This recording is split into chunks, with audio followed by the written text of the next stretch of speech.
I think we should be live now. Welcome, Facebook. Glad that you are here with us. We are going to pray. Hope you can hear me. We're going to get into our study. Father, thank you so much for the study of your word, for your Holy Spirit who leads us and guides us into all that is your truth. So, Lord, as we study tonight, fill us with the knowledge of your will and all wisdom and spiritual understanding so we can walk worthy of you into all pleasing and be fruitful unto every good work. In Jesus' name, amen. All right, we're good to go? We're good to go. Aaron, we're good to go? Yes, I gotta find it. Okay, you gotta find it. Well, we're going to keep going. All right, so open your Bibles. I want to open a little different place tonight. Go to Genesis chapter 1. Genesis chapter 1. And, yep, I can hear myself. In Genesis chapter 1. And let's just look real quick at a passage of Scripture. Genesis chapter 1. We're going to look at verse 26. Genesis 1:26, where it says, "Then God said, let us make man in our image, according to our likeness. Let them have dominion over the fish of the sea, over the birds of the air, over the cattle, over all the earth, and over every creeping thing that creeps on the earth."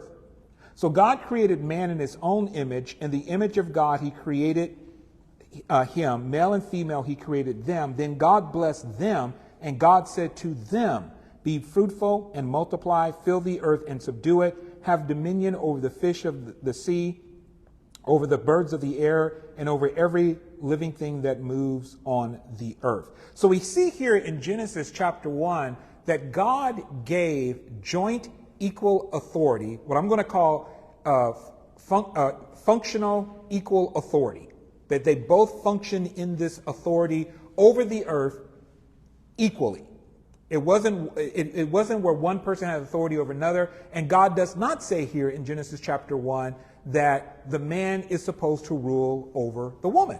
It doesn't say that here in Genesis chapter 1. In Genesis chapter 1, God does not say, "I give you both authority and I made you both equal rulers, but Adam, you're a little bit more equaler." Okay? Adam, you got a little bit more authority. God doesn't do that. He gives them joint authority over the earth. Functionally, they're both operating in authority that is equal. Now, of course, in Genesis chapter 3 is where we see there is a breakdown. When they eat of the tree, one of the consequences is that God says to the woman, "Your desire shall be for your husband, but he shall rule over you." That is contrary to God's original intent. Because in Genesis 1, and while we didn't look at it, you can look at it later, in Genesis 2, God does not say to the man or the woman at any time, "You are to rule, the man, you are to rule over the woman." I know from a complementarian point of view, this is what they believe, that in Genesis 2 would establish that woman is supposed to be subordinate to the man, that the man is to rule over her. But the text does not say that. We don't see any language of someone ruling over another into Genesis chapter 3, and that is after what we normally call in Christianity the fall. This is when the fracture occurs within the cosmos, in the universe. And we've been saying that Christ, as the ideal king, that he came to heal the fractureness, the brokenness that occurred because of our sin. And one of the areas that he is healing is the male, that he came to heal and restore, is the male-female relationship. To restore, I believe, the unity and the harmony that he originally intended in Genesis chapter 1 and 2, and to take it even beyond that, as we will see as we move into the New Testament. We saw last week that the female disciples of Jesus are portrayed as virtuous women. That is extremely important. We said that this could be done, and this probably was done, in order to mitigate and to play down any hint of impropriety among Jesus' female disciples and among the disciples as a whole. Here you have Jesus, a male, he has male disciples, and you've got female disciples also following along. And I believe that one of the reasons that the Gospels that we saw hints as we looked at it in depth last week, that these women are actually virtuous women. And so this does away with any type of any hint that there's any type of impropriety taking place among Jesus and his disciples. And because sometimes, we kind of touched on this last week, in the ancient world, in the Greco-Roman world, philosophers in the Greco-Roman world could be accused of being promiscuous, or more specifically, their female disciples could be accused of being promiscuous. And keep in mind again, Jesus, even though he is a rabbi, even though he's a member of Judaism, Within the larger Greco-Roman world, his Judaism would have been seen as a philosophy. Jesus, from the larger Greco-Roman world, would have been seen as a philosopher. Within Judaism, he was a teacher, he was a rabbi.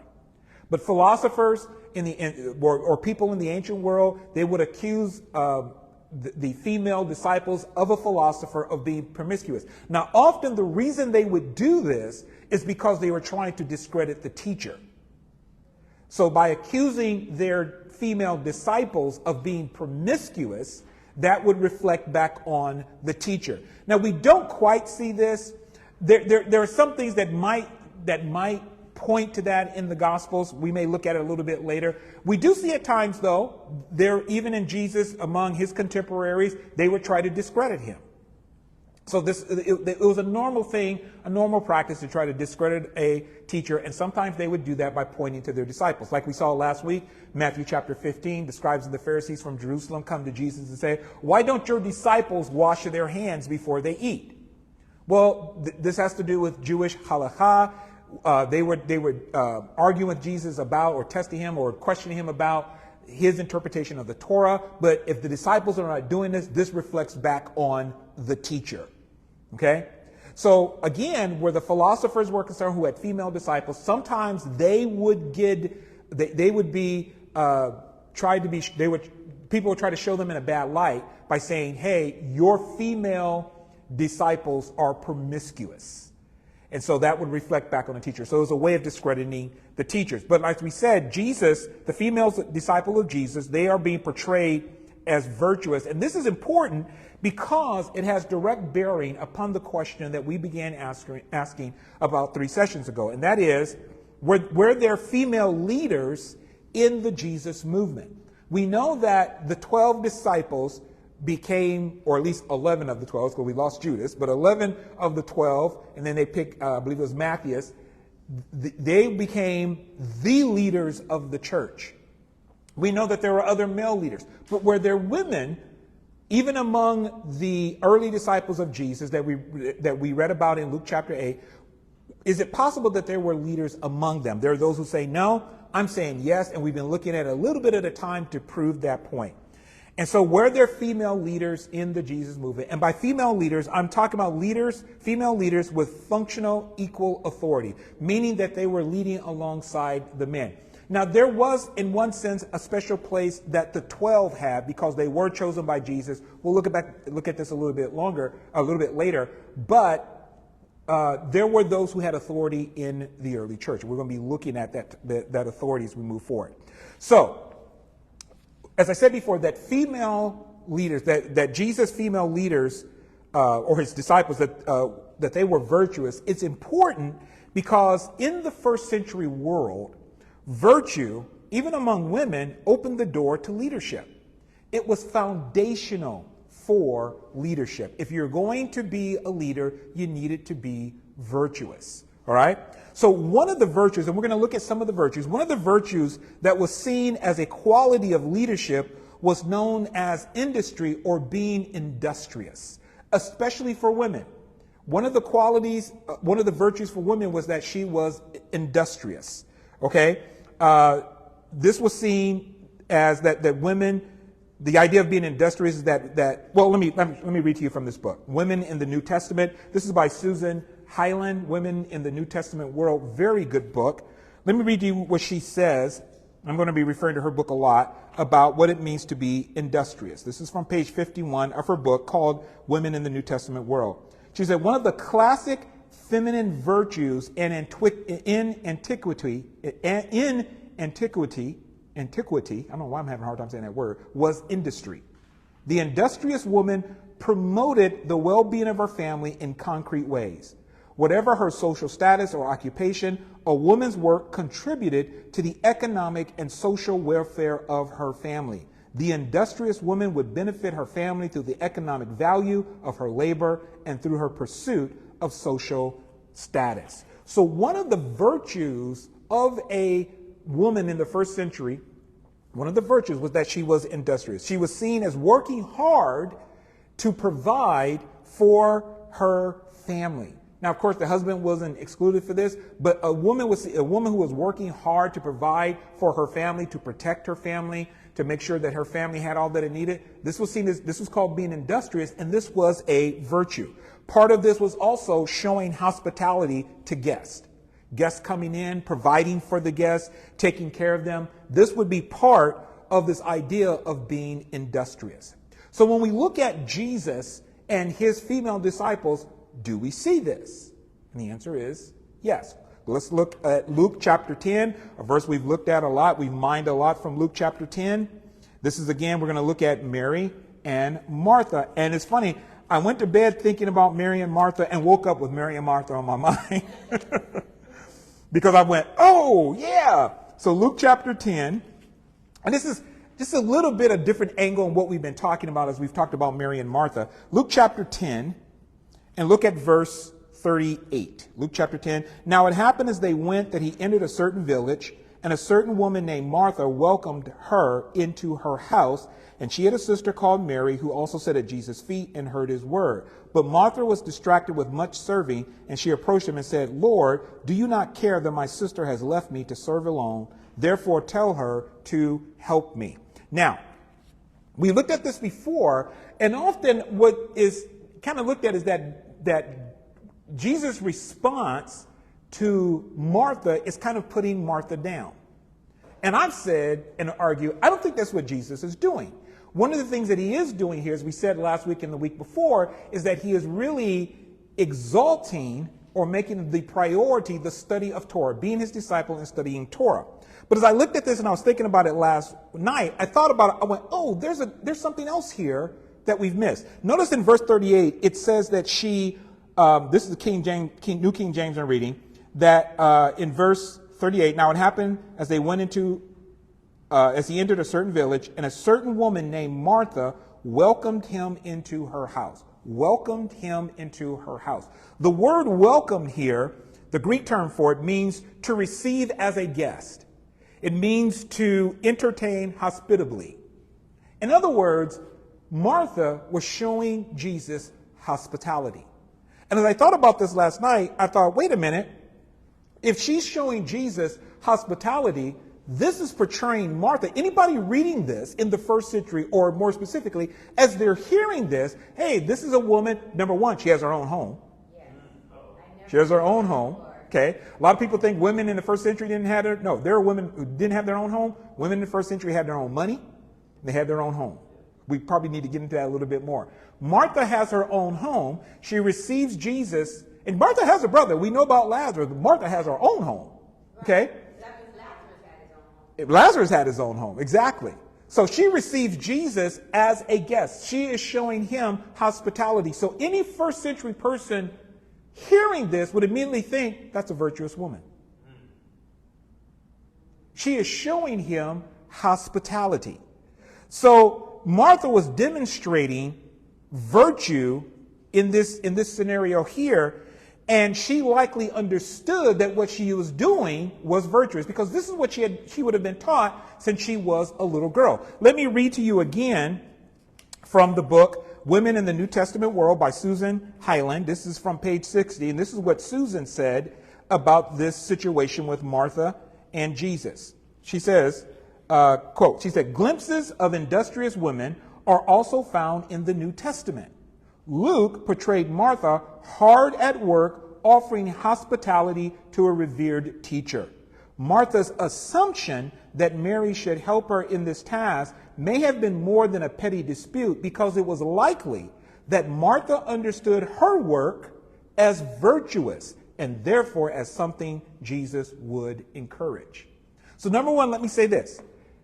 Anyone hearing this in the first century world, as this was being spoken, would have understood, and they would have, to them, the scenario is like, oh, Martha is a virtuous woman. And they would have expected for Jesus to praise her for being a virtuous woman. Now, what you often have happen in the Gospels, in the stories, in Jesus' parables, is you have what is known as a reversal. It's like something unexpected happens. You're expecting it to go this way, and boom, this happens instead. And you kind of have that here here Martha's saying, Lord, have my sister come and help me. Have her come and help me to engage. And she's working hard. And I used to always read that, when Jesus said, Martha, Martha, you are distracted and you are worried, you're cumbered about with many things is one. But this means she's working hard. Again, this means she is being virtuous. Jesus is acknowledging her as being virtuous. But the shift on it is that, yes, you are being virtuous, but let me tell you what is even more important than that. And that is what Mary is doing, being my disciple, sitting at my feet. And as I said before, when you look at Jesus, you often see him making being his disciples more important than the normal things that people would have seen as a priority. Like when he's teaching, the woman cries out, blessed is the breast that gave you milk. That would have been seen like a great thing. They're praising Jesus' mother. He says, yea, rather more blessed are those who hear the word of God and do it. A reversal.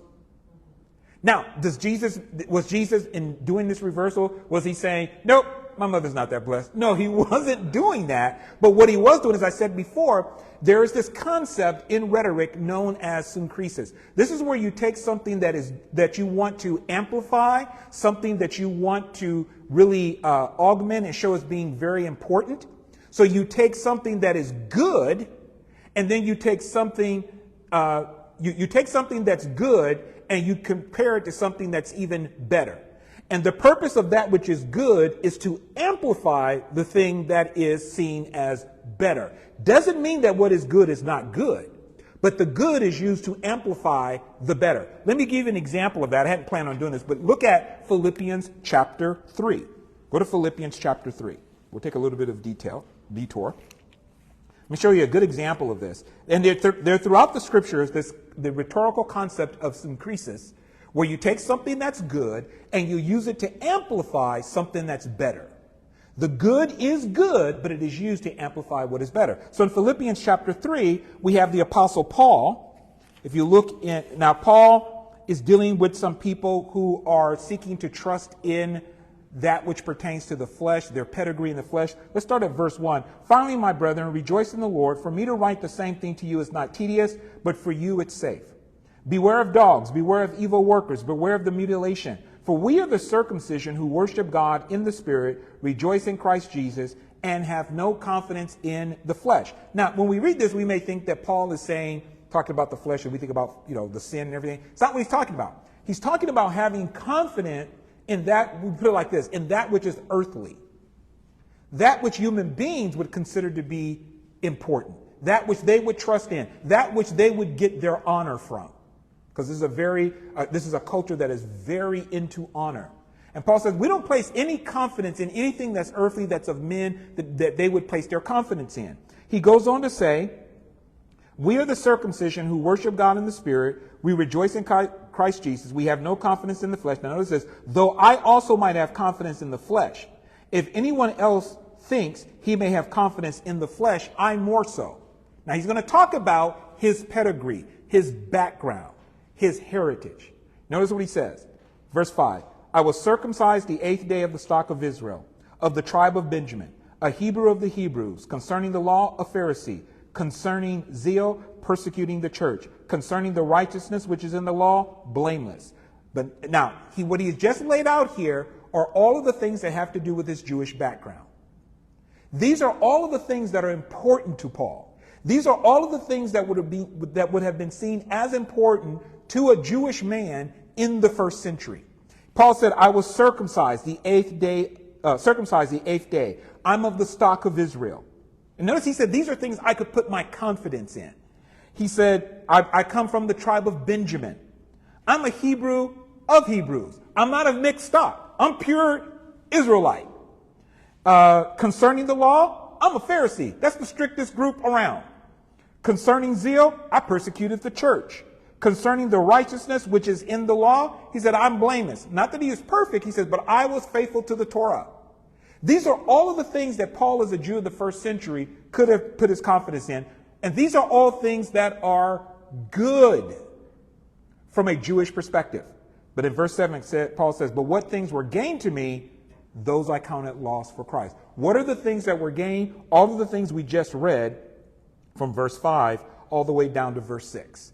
He says, what things were gained to me, I have counted loss for Christ. Yes, indeed, I count all things lost for the excellency of the knowledge of Christ Jesus my Lord, for whom I have suffered the loss of all things and count them as rubbish, that I may gain Christ and be found in him, not having my own righteousness which is from the law, but that which is through faith in Christ, the righteousness which is from God by faith, that I might know him and the power of his resurrection and the fellowship of his suffering, being conformed to his death, if by any means I may attain to the resurrection from the dead.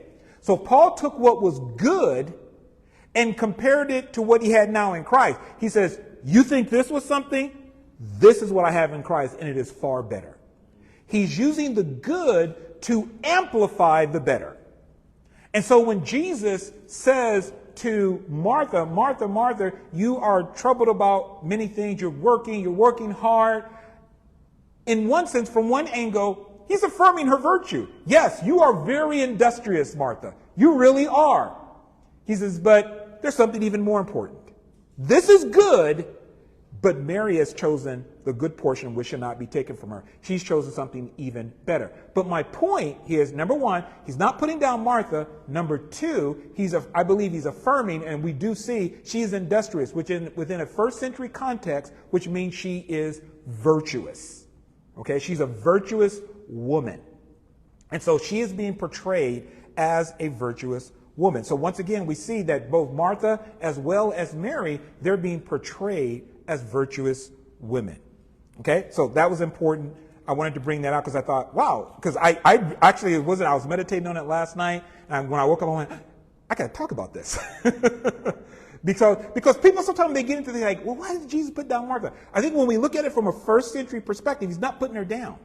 He is highlighting what is more important, which is sitting at his feet, studying the Torah. He's not saying Mary is better than Martha. He's saying the activity of studying the Torah with me is more important than anything else. And he says this over and over again. Like there is one situation where a person came to Jesus and he said, Lord, I will follow you. Let me first go and bury my father. That would have been seen like a virtuous, righteous thing to do. Jesus said, let the dead bury the dead. You come and follow me.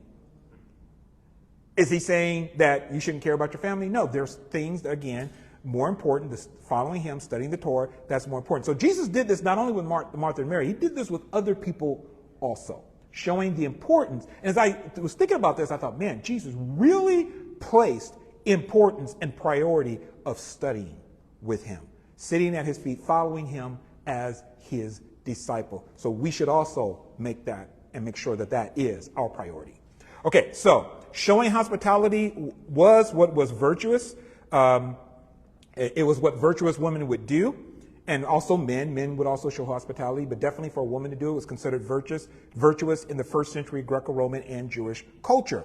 This is also considered being hospitable is a leadership quality. Go over to 1 Timothy chapter 3. 1 Timothy chapter 3. 1 Timothy chapter 3. This is being industrious, especially being hospitable, is a leadership quality. It's a quality of leadership. 1 Timothy chapter 3. Now we're asking the question, were there female leaders in the Jesus movement? And I'm saying yes, because they would show virtue, which is necessary for leadership. Or to put it another way, that their virtue would show and would open the door for leadership. It was the foundation for leadership. 1 Timothy chapter 3, you probably read this before. This is a faithful saying.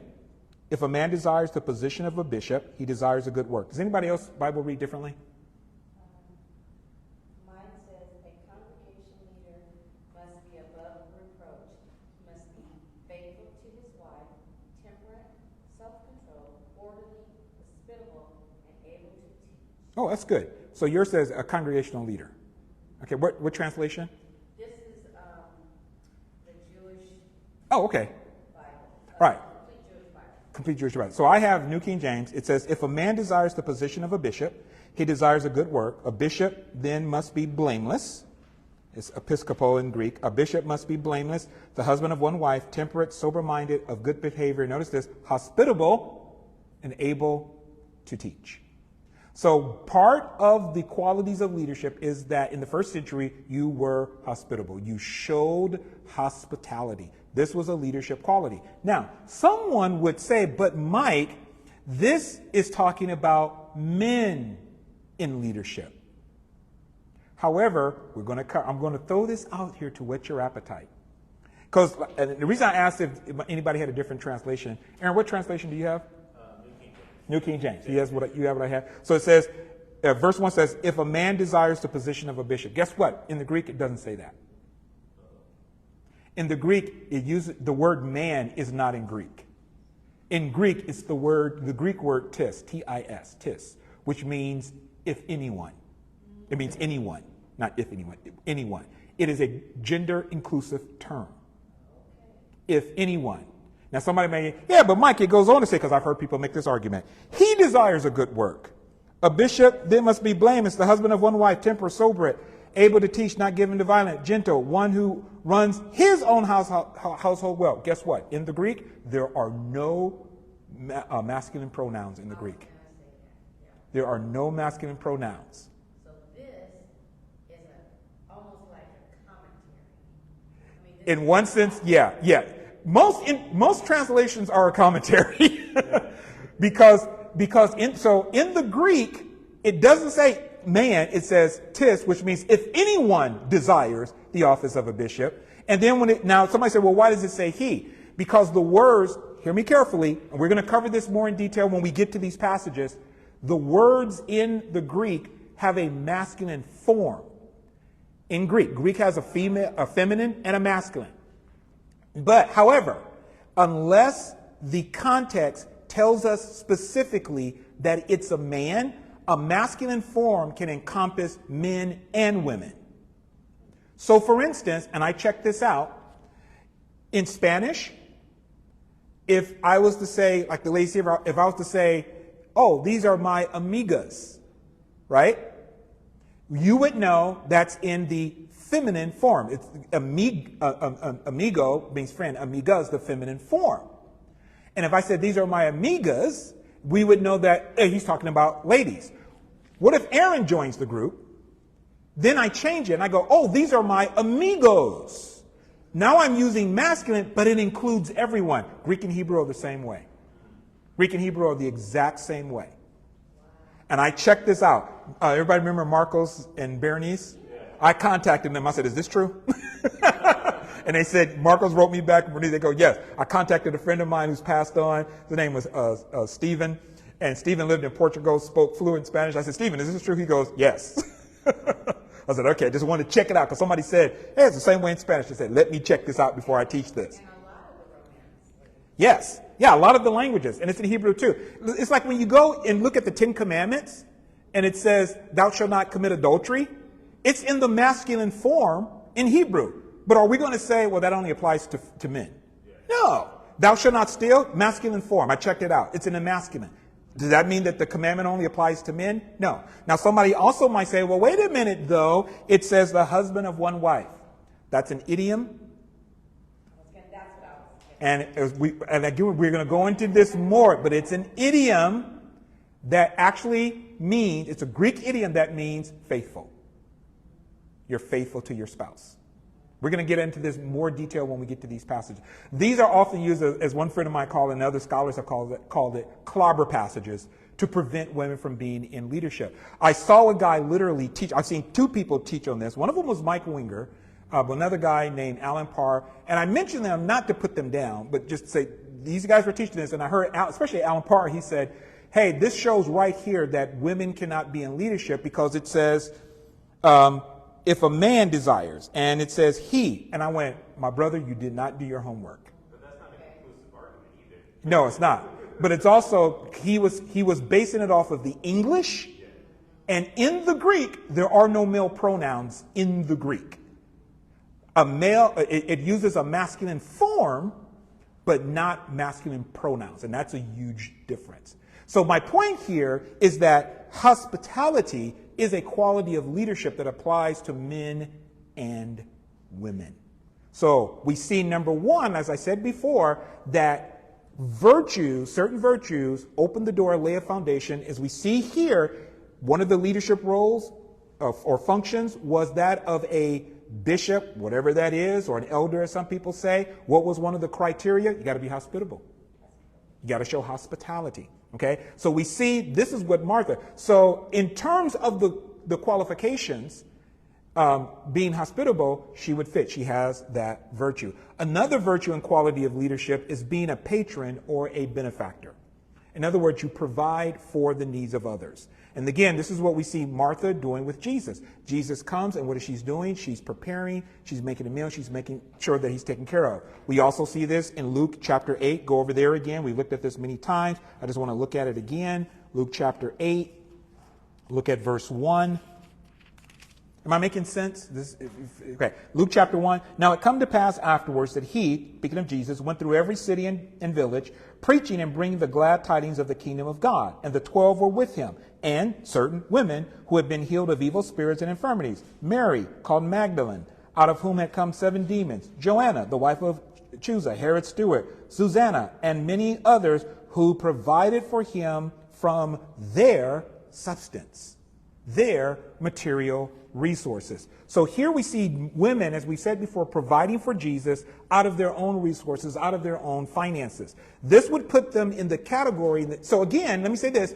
In the first century, as I remember once reading in Marvin Wilson's book, Our Father Abraham, he was quoting this scholar who says, when we read the Bible, we have to kind of do time travel and go back in time and assume the mindset of the people who would have been hearing this message. They're hearing this, and they're going, oh, these women are providing for Jesus. Oh, well, they're benefactors. This is how this will be understood. They're patrons. They're benefactors. This is virtuous. They're doing a good things. So this would have been seen as a virtue because they're providing for Jesus, it expresses modesty and self-control. Now, what do I mean by this? It means that they were giving, and they were not just concerned with themselves or their own needs and desires, but they were concerned with the needs and the desires of the community here being Jesus and the disciples that they're traveling with. They are providing. This is what patrons and benefactors in the ancient world did. They were concerned about the needs of their community. They didn't just spend all of their money on themselves. Let me read to you again from Susan Highland. This is another book of hers called Finding Phoebe. What New Testament women were really like. And this is what she says about modesty. She says the Greek word that is, which is sophorsune, that is often translated as modesty, also means self-control. This definition is more useful in understanding the virtue when it is attributed to women. The modest or the self-controlled person was someone, notice this, who prioritized the needs of their household or city over personal pleasures. They thought about the needs and the welfare of either their home or their city or their community over their own pleasure, over their own desires. And this is what we see the women doing who are following Jesus. They're taking, and it says, their resources and using it to support Jesus, minister to him, as well as probably the other disciples that are there. They're not concerned just about themselves. They're concerned about their community. They will be seen as benefactors. They would be seen as exercising self-control. They would be seen as being virtuous. So they were not lavish. They were not spending it upon their own lust or desires. They're reaching out. They're helping other people. This was seen as honorable. So they would be seen as honorable and virtuous. So by giving and supporting the community of disciples and of Jesus, these women were demonstrating self-control and or modesty. And again, like I said, these are qualities of leadership. In the ancient world, if you wanted to be a leader, one of the things you had to demonstrate was self-control. And that's what these women are doing. Now, another woman who was a female disciple of Jesus, though she didn't walk with Jesus, but she was a disciple, was Phoebe. Phoebe was a disciple. She was also a co-worker of Paul. And she is also shown to be a patron or a benefactor and a leader. Look at Romans chapter 16. Romans chapter 16. Phoebe. How many of you heard of Phoebe? I've come to love Phoebe. Romans chapter 16. And we're going to look at verse 1. Romans 16:1. Paul says, I commend you to Phoebe, our sister, who is a servant of the church in Cenchrea. that you may receive her in the Lord in a manner worthy of the saints, and assist her in whatever business she has need of, that she has need of you. For indeed, she has been a helper of many and of myself also. Now, first of all, notice here in verse 1, Paul says, I commend you to Phoebe, our sister. He commends her. This means that if he's commending her, she is a person of virtue. This is someone that Paul trusts, and he is commending her. There's a lot that we're going to say about Phoebe, so we're just going to touch on her tonight. But he commends her to the church of Rome. She is a person of virtue. He is, for lack of a better word, he's standing up for her. He's saying, hey, this is somebody you can trust. This is somebody that you want to help. She is a person who is worthwhile in terms of helping. She's also, in the New King James Version, called a helper. Does anybody have a different translation? In verse 2, my Bible says, she indeed has been a helper of many of myself also. Anybody got it? I know, Aaron, you got New King James. What does yours say, Lorna? It says, I introduce you to our sister Phoebe Shamash of the congregation. Yeah, Shamash. We're going to talk about that. And then Sans Sarah, and it says, God's help. It says, and so that you may welcome her in the Lord as God's people should, and give her whatever assistance she may need from you. She has been a big help. Okay. To many people. She's been a big help to many people. Now, in one sense, this is true, but just translating it as help or helper masks what this word actually means, because it has so much more meaning than that. Oh yeah, she just kind of helped out. Phoebe, in my translation, is called a helper. In Greek, the term is prostatis. Prostatis. It is someone who has stepped in with resources and influence to aid someone in need. This is not just like, she lent him a couple of bucks. This is a lady who has resources and influence. She is an influential woman. She's a patron. She's a benefactor, a woman of resources and influence who comes to the aids of other in need. This and patrons and benefactors and women in the first century in the Greco-Roman world as well as in the Jewish world, they could be patrons. There were women that we now know of. They were patrons and benefactors. They would help entire cities. They would build buildings, and they were seen as benefactors, and they were honored for that.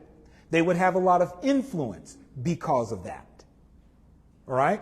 So Phoebe we don't know how much money she has, but Paul says she has been a prostatis, she has been a patron, she has been a benefactor, and in some situations, this word is also translated as leader. And as we're going to see, she is a leader, but she has been a prostatis to Paul. She's benefited Paul. She's aided Paul with what she had. And sometimes this could mean they gave legal aid, or they paid for something, or they made connections with people. So this was a very important position. To translate it simply as helper kind of gives the impression that, oh yeah, like she carried my books for me, or she cooked us a meal. No, this is a woman of status, of influence. Okay? So it also said that she is a diakonos, which means a service, a shamash, of the church in Cenchrea. We're not going to deal with that now. We're going to deal with that more because we really have to break it down. But this is also important that she is called a diakonos, which often is translated as deaconess. We're going to talk more and break it down. So I hate to keep saying we're going to cover this in a later lesson, but we are, because it just takes time, as you see, to break all of this down. But all of this is important in terms of who Phoebe is and what she can do, in terms of her leadership as a female in the first century. So this is what I want to focus on. Notice in verse 1, Paul refers to Phoebe, our sister. Remember I said before how the rabbis of Israel will read the text like blind people reading Braille, and they're sensitive to every little thing? So there are scholars who looked at this, and they were very sensitive. They said, we noticed something about this. And this is what I'm sharing with you now. He calls her our sister. The term in Greek is adelphe. This is very significant. We've actually dealt with this before. I shared with you last week in the prior week that a scholar by the name of Ilaria Romelli, she wrote an article called Colleagues of Apostles, Presbyters, and Bishops, where she stated that the term adelphe could be used to speak of fellow apostles or fellow ministers who are females. Remember we covered that? That they were fellow apostles, or at very least fellow ministers alongside men, that they traveled with the men. Adelphi could mean this. All right. Dr. Nijay Gupta, he wrote a book called Tell Her Story. I interviewed him about his book. This is the book here, Tell Her Story. He also recognizes that sister or Adelphi could also be used in this very significant manner. Let me read to you what he says in the book, Tell Her Story. This is page 123. He said, Paul was sending Phoebe as an ad hoc apostle. A centurion, that word is hard. How do you pronounce it? Centurion ministry delegate to operate on his behalf. You get that? Now, people always go, can women be ministers? Can women speak in churches? Can women be leaders? And here, Dr. Gupta is saying that Paul was sending Phoebe as an ad hoc apostle, a centurion ministry delegate to operate on his behalf.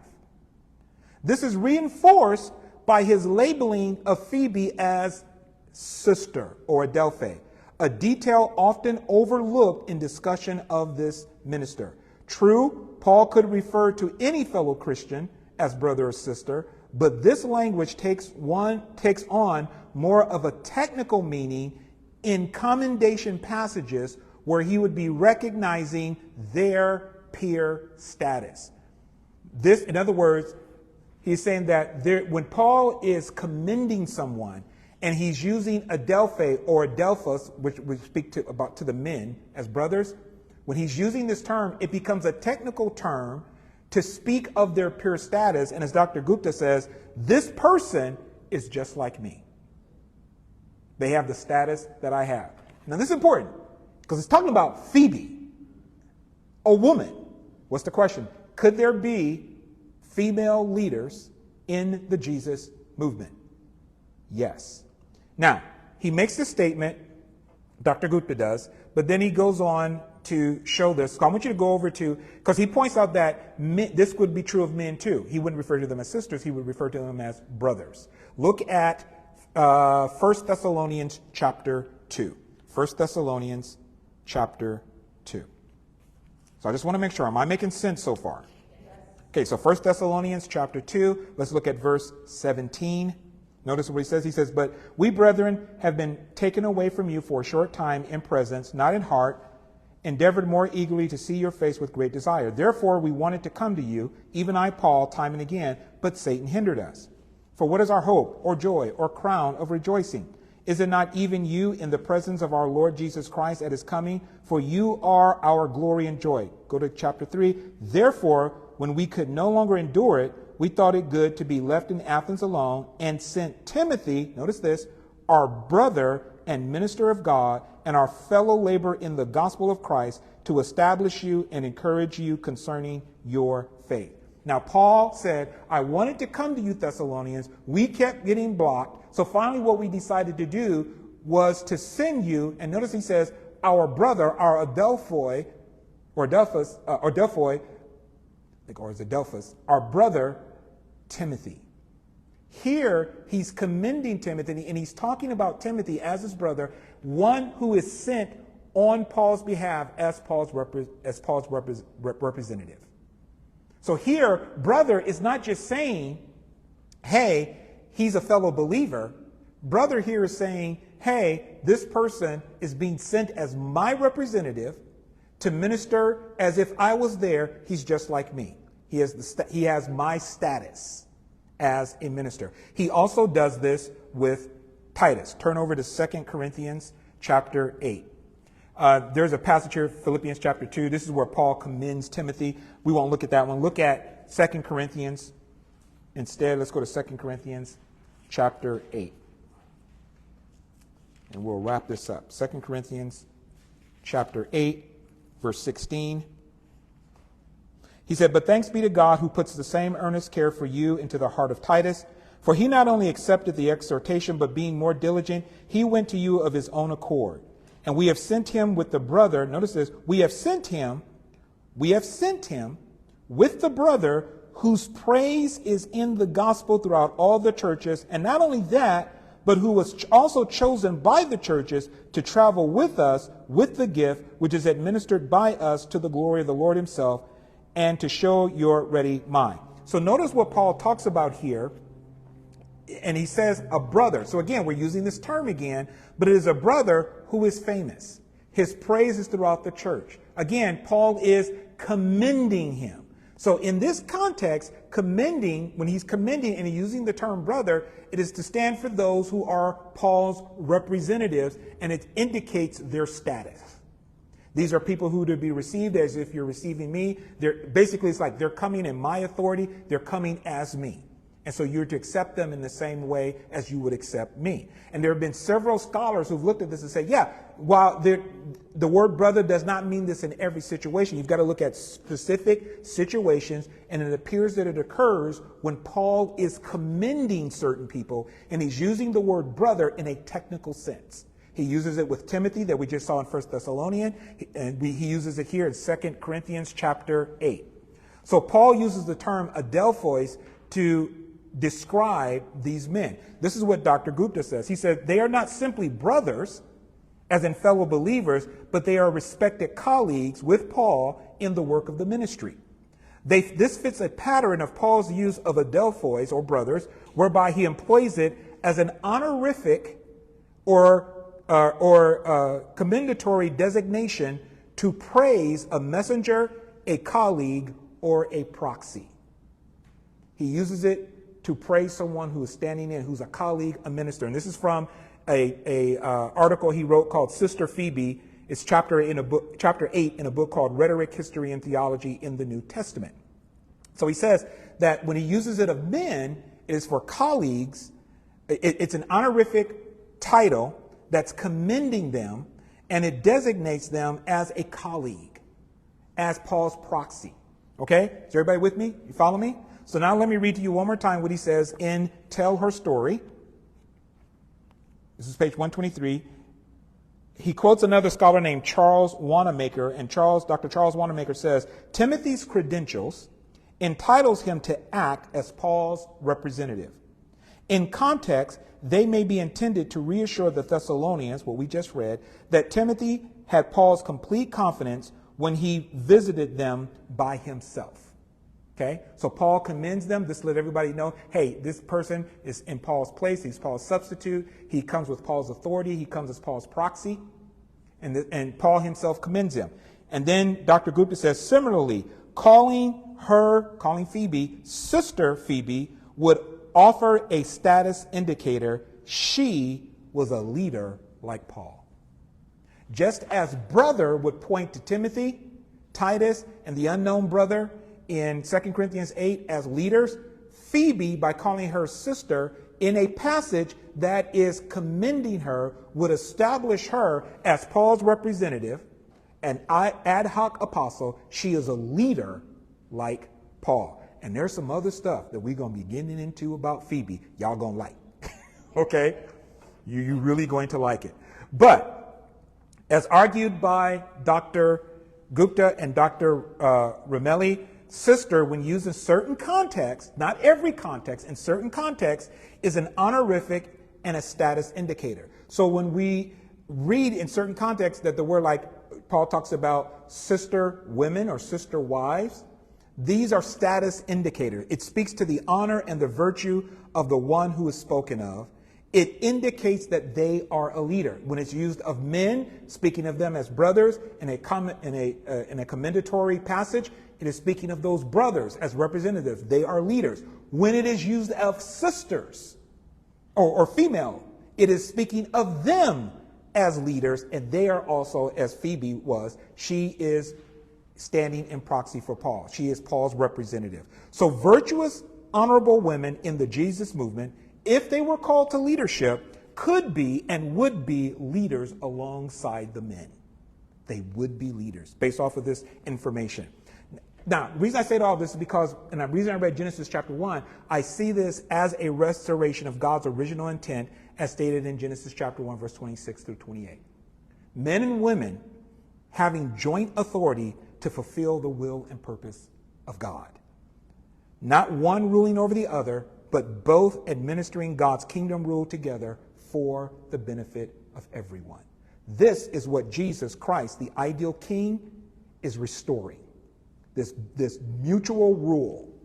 Or if he's watching, a friend of mine named, Facebook friend, Hasim Warren, he calls it mutual glory. I love that. He's writing a book called Mutual Glory. Man, I told him, I wish I had thought of that. I would go back and change the title of this series called Mutual Glory. But it's a great title. It's a great title. But this is what Jesus is doing as the ideal king. He's restoring mutual rule, mutual glory for men and women to rule side by side together. What I mean by rule, administering the kingdom rule of God for the benefit of all. So the objection, could women, there are those that say, no, women cannot be leaders. We see that they could be leaders based off of this information. Does everybody see that? Does it make sense? Let me share with you one more objection before we leave real quick. The other argument is that God chose 12 men to be his apostles and thus the leader of the church. So no women were chosen to be part of the 12. Therefore, only men are to lead the church, not women. This is an argument that I've heard ministers say. I was listening to a guy on Facebook the other day. He used this argument. Mike Winger, I believe, has used this argument that Jesus chose 12 men, the 12 disciples. This was to show that men are to lead, not women, because Jesus didn't choose any women to be part of the 12. This is true. But because he didn't choose women to be part of the 12, does this mean that only men, males, are to be the leaders of the church? And I would say no. This is flawed thinking. It's a flawed argument because it uses selective criteria for who gets to be a leader in the church. And this is what I mean. In saying that Jesus chose 12 men, it assumes that the criteria for being a leader is being male. In saying that. But Jesus didn't just choose 12 males. He chose 12 Jewish males.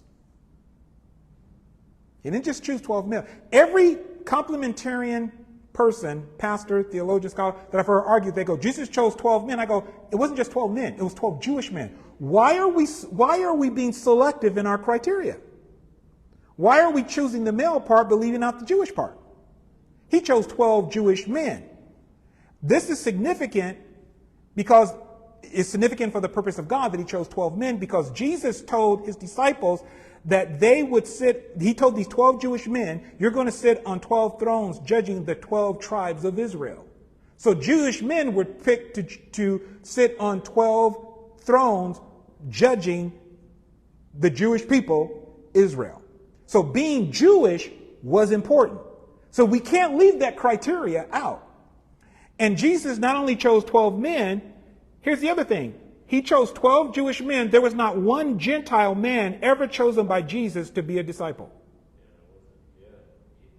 During the ministry of Jesus, not at one time was ever a Gentile man chosen to be a disciple or chosen to be one of the 12. No Gentile was ever chosen by Jesus to be an apostle. No Gentile male, no Gentile men. Therefore, if we use the argument that only men, we'd have to widen the criteria. There were 12 Jewish men, no Gentile men were ever chosen. Therefore, we could argue no Gentile man was ever chosen by Jesus to be a leader of his church. If we use that same criteria, we would have to say, hey, Jesus only chose 12 men and you said no women were chosen. Well, I could say Jesus chose 12 Jewish men, no Gentiles were ever chosen. Therefore, if the criteria is male, therefore it can't be women, then we have to say it's 12 Jewish men, therefore there can be no Gentile men. Everybody follow me? Now, when we look at the early church, the leadership of the church in the first century, what do we only see? Jewish leadership. There are no Gentile men. When you look at Acts chapter 15, when they are trying to decide, do Gentiles have to convert to the Torah? Those leaders are all Jews. They're making a decision about the Gentiles, but all of the leaders are Jewish. They did not invite Gentiles in to be a part of the decision. So I could argue, if we're going to go by criteria, no Gentile men can be in charge of a church. All churches, based upon the first century, based upon Jesus chose 12 Jewish men, when we look in the book of Acts, we only see Jewish leaders, that therefore every church should have a Jewish leader over it. if we use this type of criteria. Gentiles at this point in Acts 15, they were believers, but all of the leaders making the decisions were Jewish. There were no Gentiles. And it is often said that we see no women being named explicitly as leaders or elders in the New Testament. So therefore, this proves that women are not called to be elders or rulers in the church, only men. This is said. But if we're going to be consistent, I see no Gentile males explicitly being named as elders or leaders in the New Testament. I don't see any. I don't see Paul pointing his finger at somebody and go, you, Gentile, you are now a leader. We don't see it. We don't see Jesus doing it. We don't see it. Hey everybody, how you doing? It's Mike Davis here. The reason I am here is because for those of you that follow us on Saturday, especially Saturday evenings, we know that we do a live broadcast from our fellowship, live from the Oasis. And what happened on Saturday evening, as I was teaching, it was broadcasting, it was taping very well, recording very well. The sound was clear, and all of a sudden my phone just shut off. And I was about 5 minutes away from actually finishing the message. Some of you wrote to me and said, hey, Mike, what happened? It shut off and it sounds like you're getting ready to get done. What did we miss? So I decided that what I was going to do, rather than redo the whole message, I'm going to take the portion that I was focused on, reteach that here. And then when we upload it to our YouTube channel, we will attach this recording right here to the original message. So you'll see the original message, it'll cut off, and then this will come on so you can hear the rest of the teaching. So I was teaching about women in leadership, in the Jesus movement. Were there women leaders in the Jesus movement? If you go back, you watch the recording, you'll see how I just laid out how I believe that there were and the reasons why there could be. And then I began to talk about some of the objections to this. And we've been talking about some of the objections to the idea that there were women leaders alongside the male disciples of Jesus. So one of the other objections that come up is that women were not meant to be leaders in the church alongside men. Now, in the complementarian world, they don't say women can't be leaders, is that women can't be leaders at the same level at which men are leaders. Okay, so like being an elder or being a senior pastor or being a pastor, period, you cannot have women in those positions. And so one of the arguments that is given is that Jesus chose 12 men to be his apostles and thus the leaders of the church. No women were chosen to be part of the 12. Therefore, only men are to lead the church, not women. Now, I heard Mike Winger in his series on women in ministry. He gives this, I believe, in terms of when he's talking about it as one of the reasons that women cannot be leaders of the church. He says, right, and rightly so, Jesus does not explicitly say women cannot be apostles. I think that's important. But so Mike does bring that out. But what Mike does and what Wayne Grudem does, I'm going to read you something from Dr. Wayne Grudem in a second, is that they look at the fact that Jesus chose 12 men and that is kind of a paradigm, that's kind of a pattern, that Jesus chose 12 men. He didn't choose any women. Therefore, that means that women cannot be at the same level of leadership that men are. So let me read to you what Dr. Wayne Grudem says in this book here, Evangelical Feminism and Biblical Truth. You know, usually when I come on here and I have to record something to give you a little bit of bonus material, doing that today. Okay, so this is what it says in his book, page 81 of Evangelical Feminism and Biblical Truth, an analysis of more than 100 disputed questions.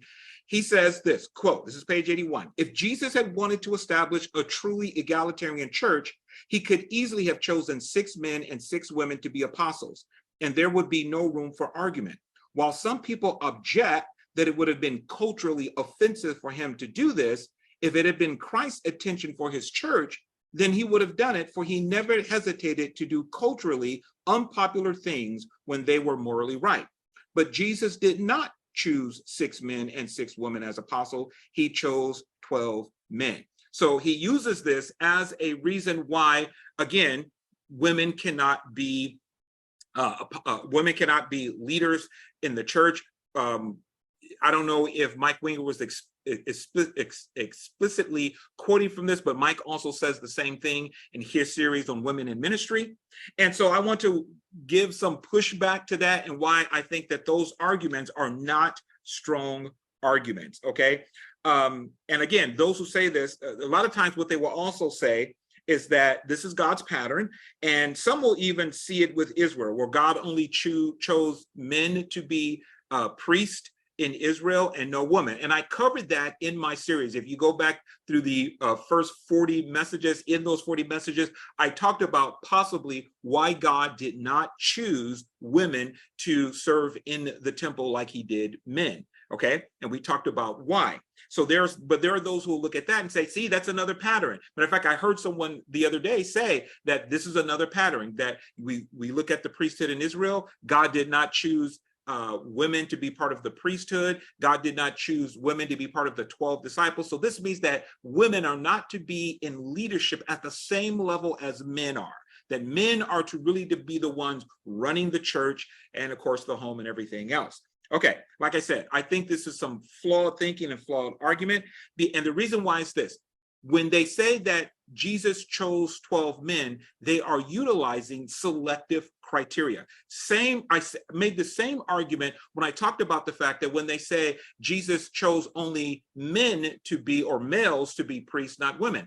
And it's selective criteria, because when you go back and you look at the criteria to be a priest, not all men could be priests. And there were some men who were excluded for being priests. Even if they were Levites, they were excluded for things like if they had some physical imperfection, they could not be a priest, even if they were male and even if they're a Levite. So there were several things listed that would apply to male Levites. If they had certain things, if they didn't meet certain requirements, they also could not be priests. However, when this argument is made, and I talked about this when I dealt with this issue in the Old Covenant, I said, why are we being selective in our criteria? Why are we using only being a male as the criteria? And it's the same way when we talk about this in the New Testament. We are being, or I should say, we complementarians who use this argument are still being selective in their criteria.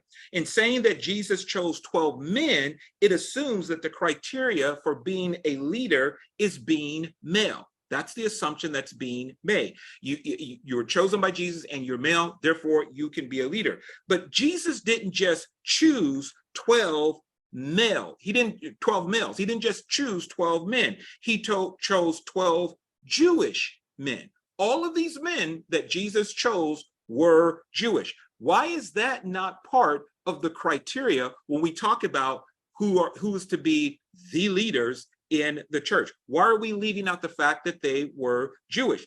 I believe that this is significant for the purpose of God, that Jesus chose 12 men, that is significant for the purpose of God, because Jesus told the 12 disciples, and of course we lost one, Judas, and then Matthias took his place, but he told them that they would sit on 12 thrones judging the 12 tribes of Israel.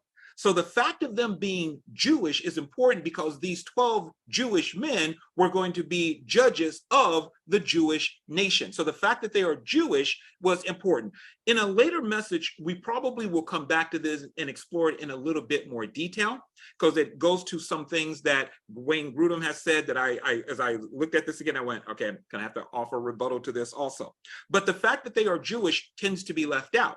Now, Wayne Grudem actually provides an answer as to why the fact that they are Jewish really doesn't matter, why we shouldn't not use that as a criteria. So let me read to you again from his book, Evangelical Feminism and Biblical Truth, on page 172 this time. And this is what he says. And he quotes several authors and scholars who make this argument by the name of Belezkian, Grintz, and Spencer.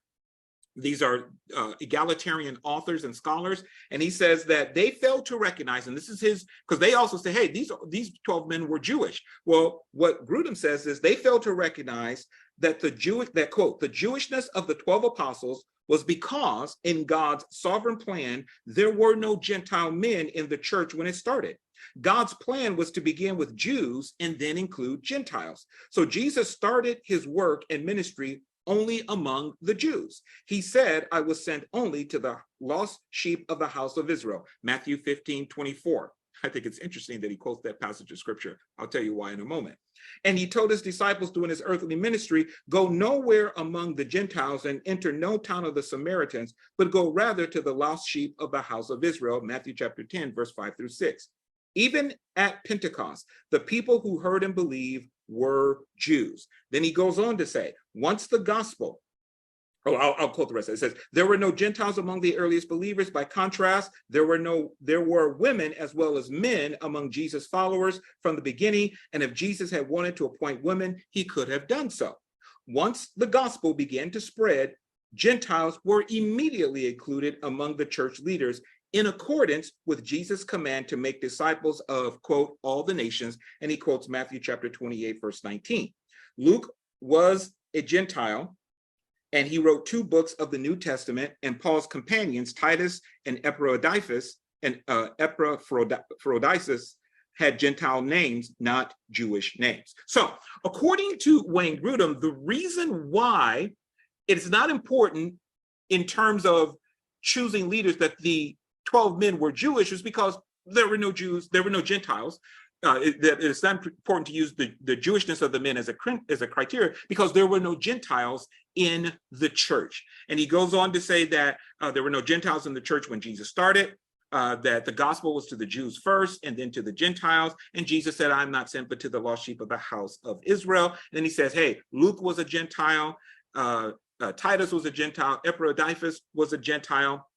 So we see that Gentiles were immediately included among the leadership, as Jesus says, make disciples of all the nations in Matthew chapter 28. Again, this is not a strong argument. It's not a strong argument, and it is not proof that, therefore, this is why women cannot be a part. Let me share with you some problems with his argument. Number one, when Jesus said he was sent only to the lost sheep of house of Israel, we have to keep in mind that even though Jesus said that, it's interesting when he says that, but we forget that Jesus responded to the request of a Gentile Roman centurion for healing for his servant. Okay, I believe it's in the Gospel of Luke, chapter 7. There was a Roman centurion who came to Jesus, or came to intermediaries through intermediaries, and approached Jesus in order to get healing for his disciple. Jesus also ministered to the Samaritan woman. Though he told his disciples, don't go among the Samaritans, Jesus in John chapter 4 went among the Samaritans, and he ministered to the Samaritan woman at the well, and then later he ministered to the entire town, and they came to faith in him. Okay, now, some people might say, well, they were part of the lost sheep of the house of Israel, but you have to understand that other Israelites did not see Samaritans as the lost sheep of house of Israel. Remember Jesus, how they were shocked that he was talking to a woman, that he was talking to a Samaritan woman, he was talking to a Samaritan. The Samaritan woman was shocked that Jesus was talking to her. There was hostility between Jews and Samaritans. Israelites did not see the Samaritans as part of the people of Israel, but Jesus ministered to the Samaritan. Okay, so Jesus did at times extend his ministry to Gentiles. He did extend his ministry to Gentiles. So that's a problem right now to say, well, Jesus was only sent to the lost sheep of the house of Israel. If Jesus had never had any contact or any ministry to Gentiles, we could say, well, you know, he really didn't interact with Gentiles during his ministry. Yeah, he did. We have at least 2 on record, possibly 3, possibly 4 on record in the Gospels. So that argument doesn't work. Number 2, while it is true that there were at first no Gentiles in the church on the day of Pentecost, that's true. Here's some things we got to remember. Jesus, if he wanted to, could have chosen Gentiles as disciples. Why do I say that? Remember before, if you go back to an earlier message I did, I think it's message 44, 45, where I talked about God-fearers. Okay, I just mentioned it in brief, but these were Gentiles who had come to faith in Israel God as the one true God. They had abandoned their paganism. They were keeping many of the commandments of Torah. There were many Gentiles in the first century who were attracted to Judaism. And so if you look in the book of Acts, which we looked at before, there were Greeks in the synagogues who were worshiping along with the Jews. Jesus could have chosen disciples from among the Gentile God-fearers because they did have faith in God. They did keep many of the commandments. He could have chosen them as part of his disciples. And let me go back. I want to read to you something that Wayne Grudem said. He says, if Jesus had wanted to establish a truly egalitarian church, he could have easily chosen 6 men and 6 women to be apostles, and there would be no room for argument. While some people object that it would have been culturally offensive for him to do this, if it had been Christ's intention for his church, then he would have done it. We could make the same argument where the Gentiles were concerned. I could say, well, if Jesus really wanted to show that Gentiles were to be a part of the church and Gentile men were to be part of the leadership, he could have chosen 6 Gentile men to be part of his disciples. He could have pulled them from the God-fearers, the Gentiles who were in the synagogue, and Jesus didn't do this. So if I'm going to utilize the same hermeneutical logic that Grudem uses, I could argue, therefore, Gentile men are not to be a part of the leadership. If you're going to argue, if Jesus had wanted there to be truly an egalitarian church, he would have chosen 6 women. Well, if Jesus had really wanted there to be an egalitarian church across ethnic divides, then he could have chosen 6 Gentile God-fearers from among the synagogues to show what his intention was. So since he didn't do it, utilizing the same hermeneutical rule and logic, we would have to conclude that Jesus did not want Gentile men to be part of the leadership. We could make the same argument. Okay, so we can make that argument. If he wanted to, he could have chosen. Remember, the Roman centurion that Jesus healed, I'm going to put it out there. We don't know this for a fact. That Roman centurion may have been a God-fearer. And you can read about the Roman centurion in Luke chapter 7, verse 1 through 10, and in the book of Matthew. Why do I say he may have been a God-fearer? Because in Luke chapter 7, verse 4 and 5, when the centurion makes an appeal to the elders, they go to Jesus and they say to Jesus, it literally says that they begged him to do this for the centurion because, quote, he was deserving. Why was he deserving? Because 1, he loves our nation, and 2, he built for us a synagogue. Why would a pagan Roman who is usually worshiping other gods, why would he love the nation of Israel and build for them a synagogue? I am going to suggest it's because he was a God-fearer.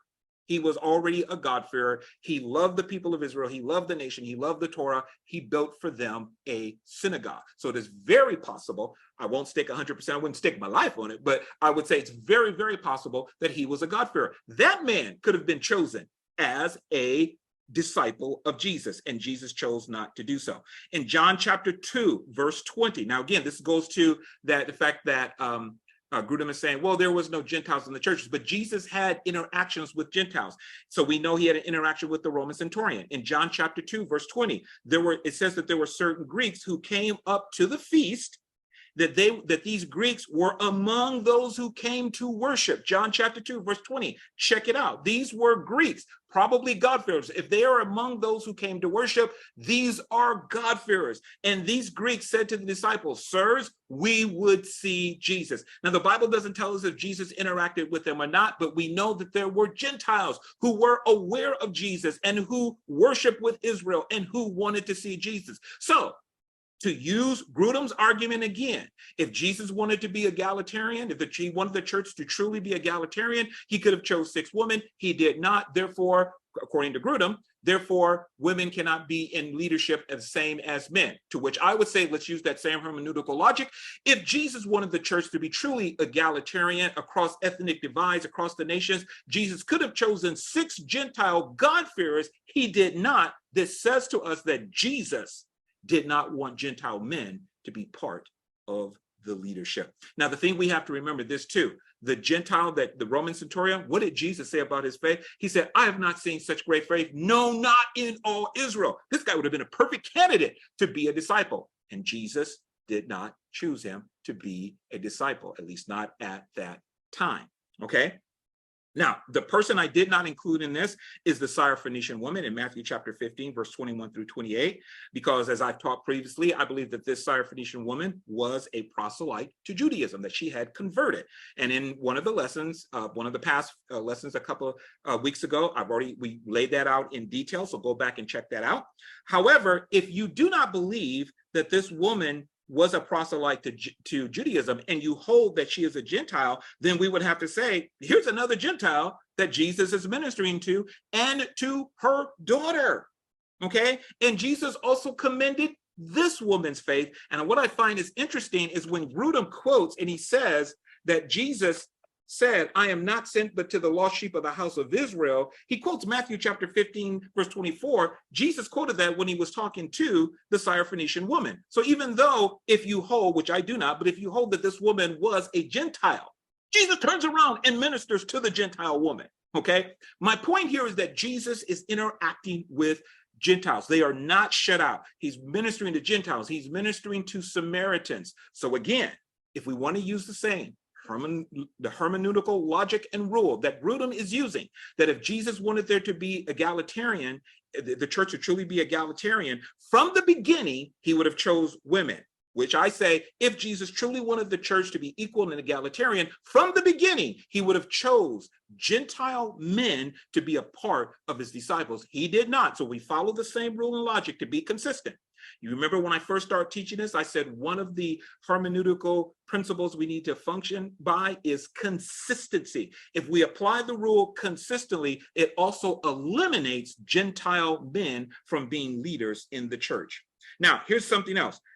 He says, well, you know, after the day of Pentecost, immediately they began to add Gentiles to the churches. Well, number one, it did not happen immediately. There was a significant amount of time between the book of Acts and Acts chapter 10, where we have the first record of Gentiles coming to faith. And that's where you have, again, another Roman centurion, Cornelius. He comes with his relatives, with his friends, or he gathers his relatives and friends. They bring Peter. If you go back and read it, his entire household is there.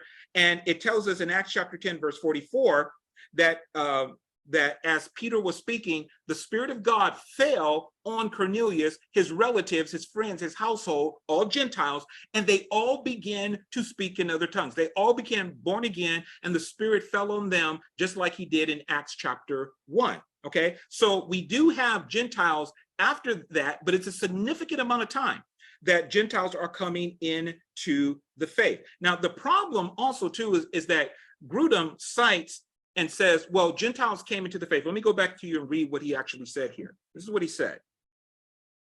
He says, quote, once again, once the gospel began to spread, Gentiles were immediately included among the church leaders in accordance with Jesus' command to make disciples of all the nations. Well, that's problematic. He quotes Matthew chapter 28 when Jesus told the disciples, go into all the world and make disciples of all the nations.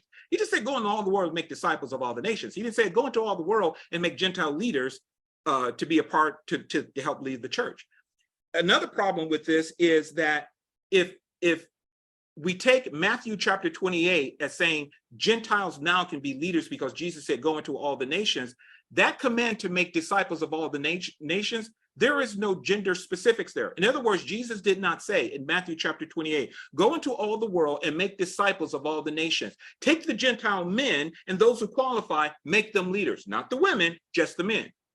He didn't say that. Jesus said, go into all the world and make disciples of the nation. He makes no gender distinction. He makes no gender exclusions in terms of if you are a woman and you're a Gentile, yes, you can be a member of the church, but you cannot be a leader in the church. Jesus doesn't say that. That's really a misuse of Matthew chapter 28. Yes, Gentiles are to be members of the church, but the verse in itself does not call for Gentile males to be leaders. That's the point that I'm seeking to make. Also, here's the other thing. He says that once Gentiles came into the church, then they immediately became leaders. Not so. In Acts chapter 15, at the Jerusalem Council, and this is several years, Paul has gotten saved at this point, and they're all there. Only Jewish leaders are presented. Only Jewish leaders are present, I should say. The only leaders present, there are no Gentiles leaders present. All of the Gentiles that are named all of the leaders that are named that are there are all Jewish. None of them are Gentile.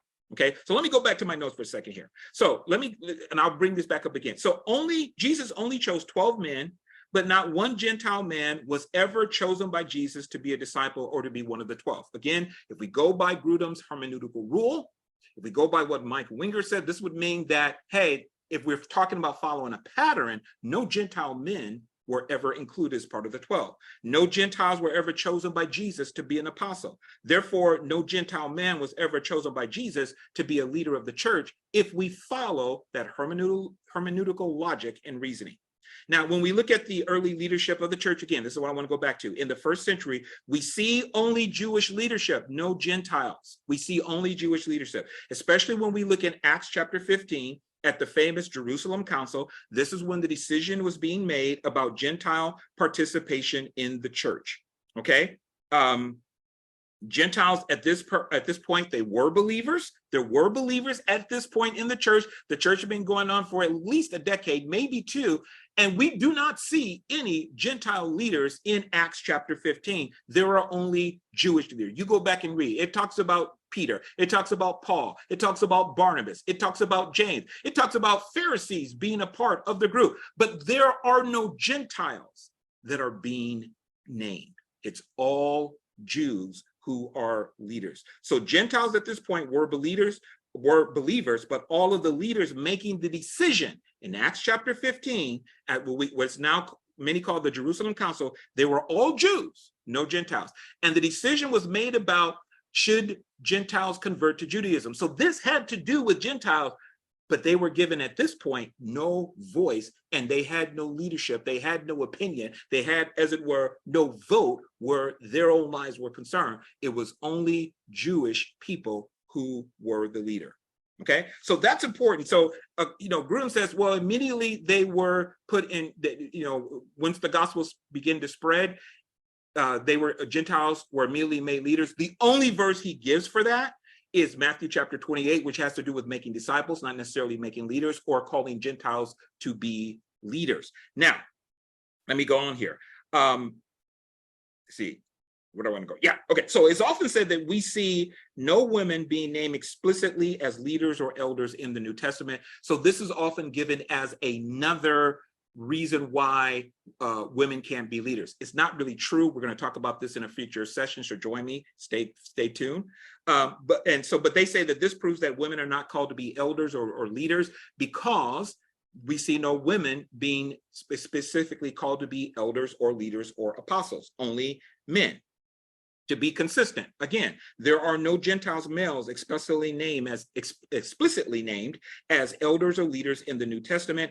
Only Jewish males are named or seen as leaders. Only, so the 12 apostles, they're all Jewish. Paul is Jewish, okay? Apollos is Jewish. Barnabas is Jewish. These are all the ones that are seen as leaders. James, these are all Jewish men. There are no Gentiles named specifically as elders or leaders in the church that we see them being called that.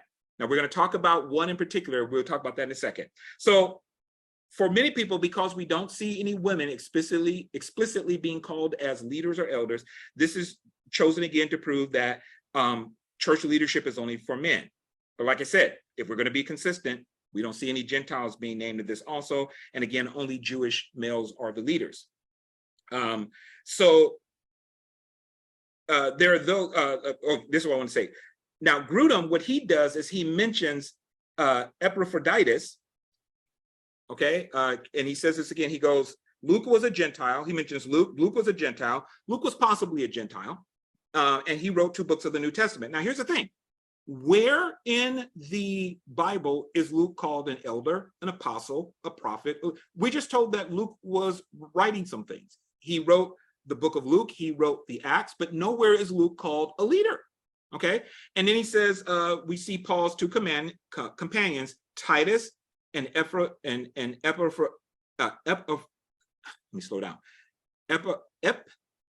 Epaphroditus, thank you, Epaphroditus.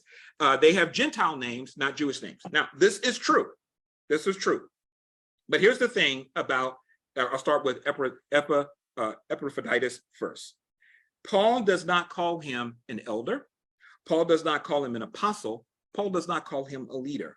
When he is mentioned, Paul refers to him as a brother, a fellow worker, a fellow soldier, and to the Philippians, he says, your messenger. But Paul never says that he's a leader. He just talks about him in a very esteemed manner, okay?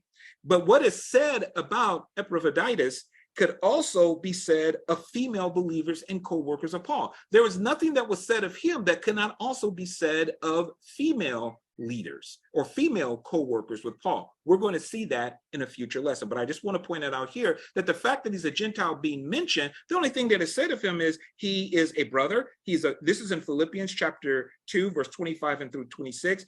And you can also read about him in Philippians chapter 4, where Paul says that he was sick nigh unto death, but he doesn't mention anything about him being an apostle, about being a leader, about being a prophet. Paul just says in Philippians 2, he's a brother, a fellow worker, a fellow soldier, and the Philippians, your messenger. So he doesn't say anything. So for Grudem to include that and say, well, see, these were male leaders, doesn't say he was a male leader. Now, somebody would say, well, wait a minute, he also mentioned Titus. And we know Titus was a leader because in Titus, I'll go over to Titus now, in Titus chapter 1, this is what it says about Titus. Paul said to Titus, for this reason, I left you in Crete, that you should set in order the things that are lacking and appoint elders in every city as I commanded you. I would say, okay, yeah. Paul left him as his representative in order to do some things that Paul himself normally would have done, but Paul had to leave. So Paul left him there to set some things in order. Once again, he's not called an elder. He's going to appoint some elders. Somebody said, well, that means he's in charge. Well, he's Paul's representative. But this is what I will argue. Often in complementarian circles, I'm going to use the same hermeneutical rule to be consistent. When we talk about Deborah, it is often said by those who accept that Deborah was a leader, that Deborah was an exception to the rule, that God intended for a man to be the one to lead Israel in their time of crisis. This is what's said, and I taught on this, but no man stepped up. So therefore, Deborah had to step up because no man stepped up. To which I would say, I believe that's wrong. But if we're going to be consistent, what we see consistently throughout the scriptures in the New Testament is that there are only Jewish leaders. There are 12 apostles. They are all Jewish. In the book of Acts, throughout the book of Acts, you don't see any Gentile leaders named. You only see Jewish leaders named. Acts 15, there's only Jewish leaders. So consistently, what we see throughout scripture from basically the book of Genesis throughout, we see, and into the New Testament, we see Jewish leaders. So I would have to say, if we're going to use the same hermeneutical rule, Titus is the exception to the rule, just like they say about Deborah. If I'm going to use that complementarian hermeneutic, Titus is an exception to the rule. The only reason Paul picked Titus, because there was no Jewish man at the time who could step up and take the place. This is why Titus had to appoint someone, because Paul didn't have time to do it, but it was only a temporary position. After Titus picked it, then he was going to go back with Paul. He was to no longer be in charge. I could make that same argument that they make about Deborah. Okay, so these are the things that are often said where these men are concerned, and where when it comes to Jewish leadership, they'll say, when it comes to leadership, they say, well, God only picked 12 men, to which I said, no, it's 12 Jewish men, and you cannot eliminate that because they were 12 Jewish men, and we see Jewish men constantly in positions of leadership, no Gentiles, which means that the only people who should be in charge of churches today are Jewish men. And Titus would serve as an example of what happens when you do not have a Jewish leader. It is supposed to be temporary until you can find a Jewish man to take his place. That man is to be the leader. Okay? No Gentiles, because we really don't see this in the church. Now, here's the thing about all of that. None of this is true, okay? None of this is true. And this is the part that I did not get to and it cut off on the on my phone. None of what I just said there is true. But it shows how that complementarian argument, if we apply it back to itself, it just doesn't work, okay? Yes, there were Gentile leaders in the church, but to say that, hey, only males are to be in charge because Jesus only chose 12 men, to which I say, then you're going to have to make it 12 Jewish men, and then you're going to have to say Gentile men therefore are excluded. And if you go, well, what about Titus? I would say Titus is only temporary. Like you say, Deborah is temporary. Titus is only temporary, but it doesn't work. That is not what the biblical text tells us. And as we're going to see, as I've been arguing up to this point, there were women who were leaders. And as I have been arguing in the past few sessions, there were women who were there were women who were accompanying the disciples. They were a part of the leadership also. So that's what I wanted to share with you on here, to get the whole thing out of what got cut off and I wasn't able to finish on the first recording. Just to let you know again, this is going to be uploaded to our YouTube channel. This will be a part of the original message that I gave last Saturday. My daughter's going to splice it together for me, so it'll all of the information will be there. So if you're watching this on YouTube, please hit the like button, hit the subscribe button. That helps the algorithm to go out. And we will see you, Lord willing, this coming Saturday. Oh, this coming Saturday, just to let you know, actually, we may not see you this Sunday, this past Saturday, because we're going to have a special service with the people in our fellowship. So we may not be broadcasting live. We'll send out, and I'll probably do a recording about that. But we will be back the following week, and we'll be talking some more about women in leadership in the Jesus movement. We're also going to be talking about, could women be apostles? We're going to be talking about that. Contrary to what some complementarians say, I believe there is a case for women being apostles in the Jesus movement and even after the Jesus movement. But until then, this is Mike Davis saying thank you so much for joining me. Please, again, if you're watching this on our YouTube channel, KIC TV, hit the like button, hit the subscribe button, and Lord willing, we'll see you again next time. Hope you got something out of this. Bye-bye.